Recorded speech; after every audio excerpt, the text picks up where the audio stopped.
What if I told you that Marvel has finally made the show that every single fan has been begging for? No more filler episodes. No more CGI nonsense.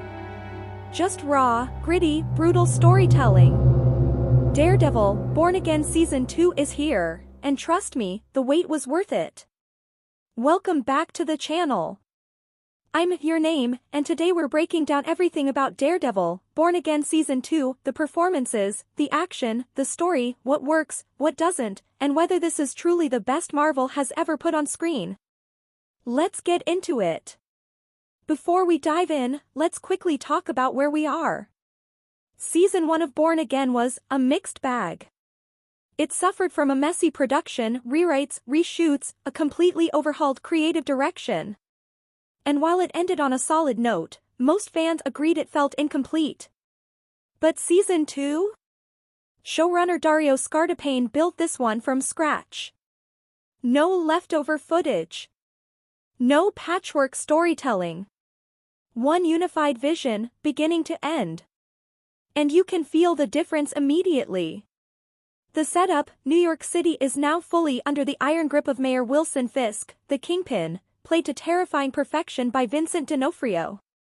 Matt Murdock, our man without fear, is operating in the shadows, running guerrilla strikes against Fisk's forces.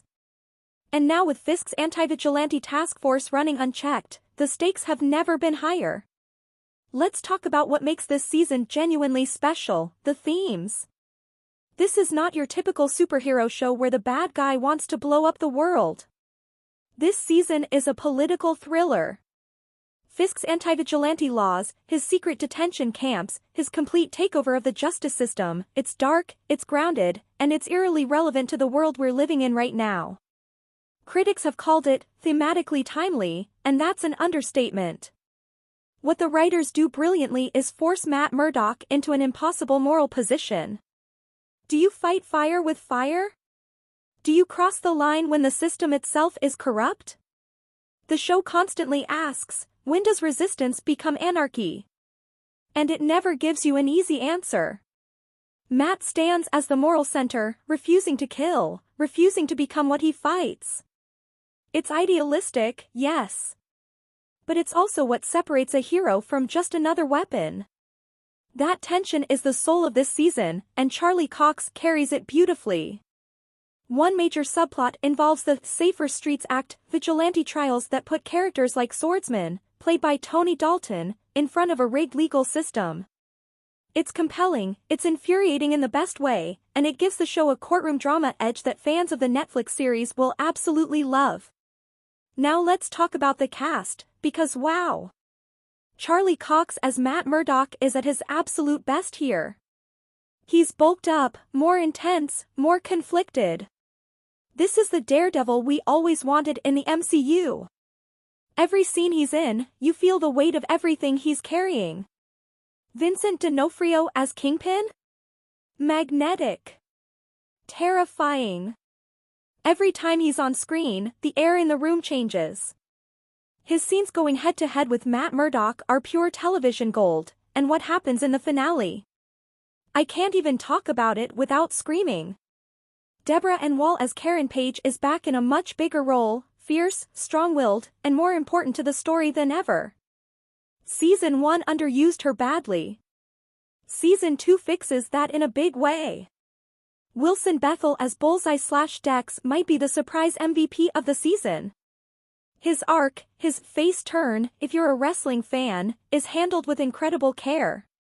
There are moments with this character that had me jumping out of my seat. Genuinely one of the best villain-turned-antihero stories I've seen in superhero media. And then there's Kristen Ritter returning as Jessica Jones. The Matt and Jessica dynamic is electric, fun, sharp, and it unlocks a lighter side of Daredevil we rarely get to see. It's a geeky delight every time they share the screen. One more shout-out, Michael Gandolfini as Daniel Blake completely steals scenes. Separate from the legacy of his famous father, he carves out his own space as an actor, and the relationship between his character and young journalist Bibi Urich is one of the most compelling subplots of the season. Let's talk action, because this is where Season 2 absolutely delivers. Gone are the days of sloppy MCU CGI fights. This season features brutal, practical stunt work, long takes, real choreography.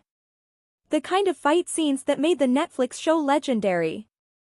There's a sequence in episode 3 where Daredevil breaks into Fisk's secret prison, and it is stunning. Swordsman showing off his skills, the debut of White Tiger, it all comes together beautifully. And when Matt teams up with Jessica Jones, the action takes on a completely different energy. Their combined fighting style is chaotic and fun in the best way. These are the moments Marvel fans have been dreaming of. The finale especially delivers on the action front in ways I genuinely did not see coming. It left me reeling, and I mean that in the best possible way. Now, let's keep it real, no show is perfect, and Born Again Season 2 has some flaws worth mentioning. The season has a lot of characters and subplots. Some are handled brilliantly. Others feel underdeveloped or like they slow the momentum down. The middle stretch can drag a little, especially in episodes that spend heavy time on City Hall politics. Jessica Jones, while a welcome return, is brought into the story a bit late, and the writing doesn't always do the heavy lifting to smoothly reintegrate her character. Some critics have also noted that the show still hasn't fully escaped the shadow of the original Netflix Daredevil, a comparison that only gets sharper when so many familiar faces return. It's not a deal-breaker by any means, but if you're expecting Season 2 to fully surpass that Netflix run, your mileage may vary. And a minor nitpick, fans of the radar sense will want to see more of it in action during fights. It's a small thing, but it would add so much to the visual storytelling. So here's the bottom line.